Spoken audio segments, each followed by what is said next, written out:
Welcome back to my channel. मेरे YouTube channel पर आप सभी लोगों का बहुत बहुत स्वागत है।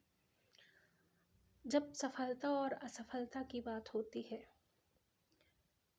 तो एक ऐसे व्यक्तित्व का चेहरा हमारे सामने आता है जिन्होंने असफलताओं की सीढ़ियों पर चढ़कर हमें सफलता प्राप्त करने की नई दिशा दी, जिन्होंने असफलताओं की सीढ़ियों पर चढ़कर हमें हमें हमारे भारत के लिए, हमारे भारत के युवाओं के लिए प्रेरणा स्रोत बने।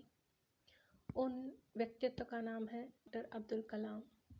डॉक्टर अब्दुल कलाम के बारे में कौन नहीं जानता, आप सब जानते हैं। भारत के 11वें राष्ट्रपति बने थे, मिसाइल मैन के नाम से जाने जाते हैं। लेकिन उसके पहले उस सफलता के शिखर पर वो पहुँचे, उसके पीछे जो घटना थी, उस घटना को शायद सभी लोग नहीं जानते। मिसाइल मैन बने, राष्ट्रपति बने, भारत रत्न से सम्मानित किए गए, ये सब तो हम सभी लोग जानते हैं। लेकिन हर व्यक्ति के जीवन में एक अनकही कहानी होती है। वो अनकही कहानी जब इंसान सुनता है तो उस अनकही कहानी से हमें प्रेरणा लेने की ज़रूरत है। हम सबको सीखने की आवश्यकता है।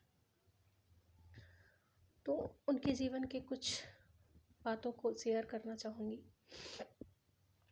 कि डॉक्टर APJ अब्दुल कलाम हमारे भारत के तमिलनाडु में जन्म लिए थे। जन्म ऐसे गरीब परिवार में हुआ था जहाँ पिता के ऊपर काफ़ी जिम्मेदारियाँ थीं, क्योंकि उनके और भी भाई बहन थे। उनके पिता मछुआरों को नाव किनारे पर देकर अपना जीविकोपार्जन करते थे।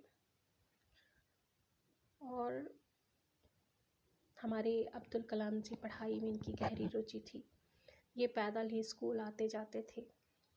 कभी कभी पिताजी के साथ हमारे रामेश्वरम मंदिर के भी दर्शन करते थे। रामेश्वरम मंदिर जो हिंदुओं का मंदिर है, कहते हैं कि कलाम जी मुस्लिम थे, लेकिन वो हिंदू मुस्लिम एकता के प्रतीक माने जाते हैं। इसके साथ ही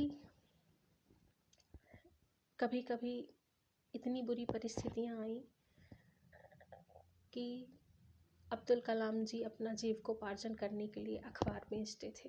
अखबार बेचकर अपना जीवन चलाते थे।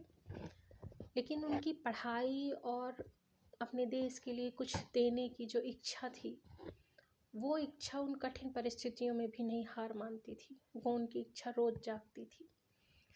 फिर एक बार वो पायलट के लिए एक इंटरव्यू में गए, एयरफोर्स में पायलट बनने के लिए।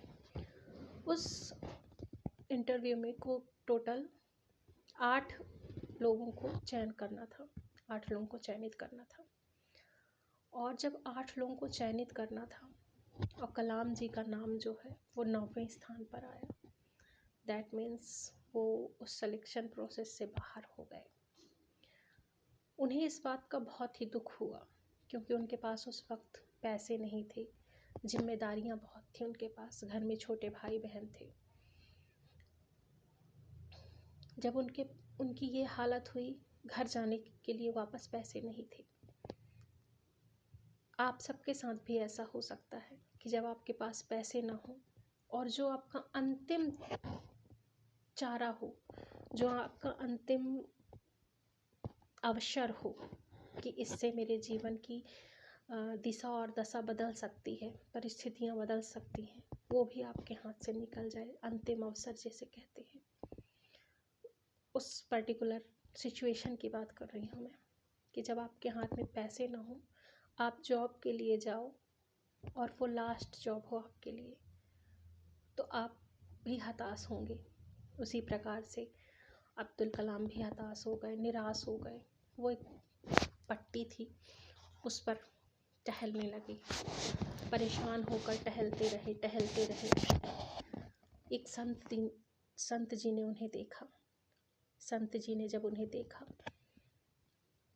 संत ज्ञानी होते हैं, उन्होंने उनको बुलाया, अपने पास बुलाकर उनसे कारण पूछा। बोला, बताओ बेटा, क्यों परेशान हो? कलाम जी की आंखों से आंसू निकल आए।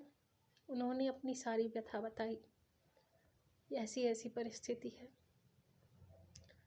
संत जी ने कहा कि तू परेशान मत हो, तुझे घर जाने के पैसे मैं देता हूँ।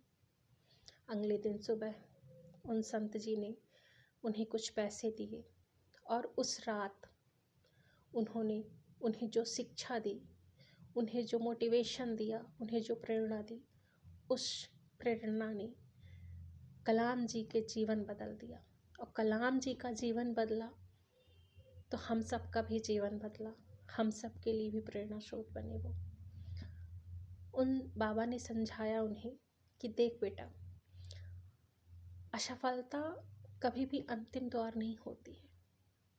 असफलता तो हमारे सफलता के नए द्वार खोलती है, हमें नए अवसर देती है, नई दिशा में अग्रसर होने के लिए प्रेरणा बनती है। तो तू कर्म कर, ईश्वर पर भरोसा रख। आज सफलता नहीं मिली, हो सकता है कल तुझे सफलता मिले। और यही बात कलाम जी ने अपने जहन में उतार ली और अथक परिश्रम किया और अथक परिश्रम करने के बाद वो राष्ट्रपति के पद पर पहुँचे, मिसाइल मैन बने। मिसाइल मैन भी क्यों कहा जाता है? मिसाइल मैन बनने की भी एक अलग कहानियाँ हैं।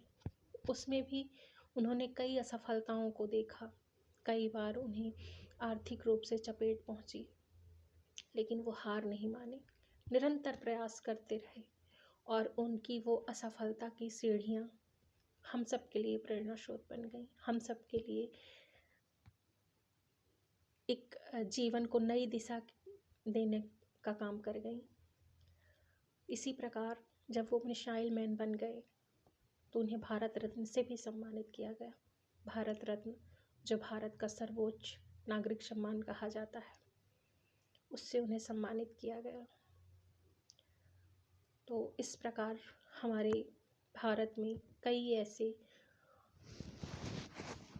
महापुरुष हैं जिन्होंने जन्म लिया, जिन्होंने कठिन से कठिन परिस्थितियों में भी गलत का चुनाव नहीं किया, जिन्होंने कठिन परिस्थितियों में सदैव अपने आप को सही की ओर अग्रसर रखा। देश से उनको इतना प्रेम था कि वो सदैव अथक परिश्रम करने को तैयार रहते थे। उनसे हम सभी युवाओं को सीख लेने की आवश्यकता है। हम सब भी उतना तो नहीं, पर अपना जितना हमारे अंदर है उतना बेस्ट करने की कोशिश करें। ठीक है, आज के वीडियो में इतना ही। मिलेंगे नेक्स्ट वीडियो में नेक्स्ट टॉपिक के साथ। तब तक के लिए जय श्री कृष्ण।